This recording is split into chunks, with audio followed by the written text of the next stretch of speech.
Hey there, and today you're going to learn how to roll up your wraps. And it's such a simple thing potentially, but it still confused me. So when you first open up your new set of wraps, it should look something like this, where the label is on the outside and the Velcro is here.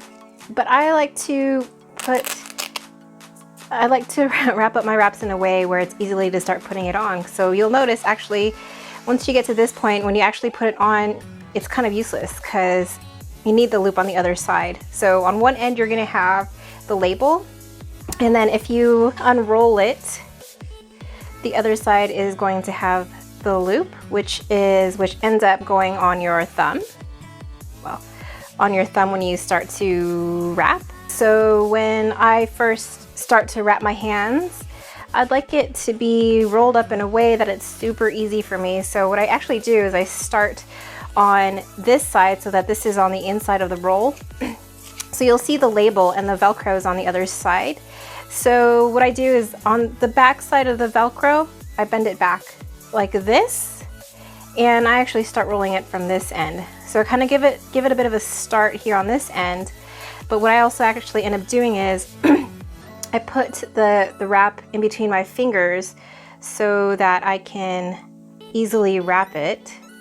Because sometimes, especially after you take it out of the washing machine or when you try to take it off after training, this bit here gets all, the actual wrap itself can get all wrinkled. And this particular wrap, for some reason, maybe because it's the dye or the material, but the edges kind of fold in. So I like to stick my fingers there so that it kind of straightens out the edges.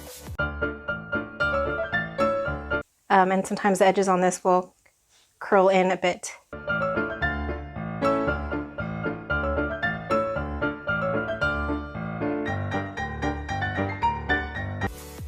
And there you have it, loop slide out, and this is how I store them. And sometimes if the wrap is small enough, you're able to put the loop on, but sometimes you're not. So then I can store them, or I can start and get ready to wrap. Cool? In the next video, you will learn how to wrap your hands. Cheers, guys. Bye.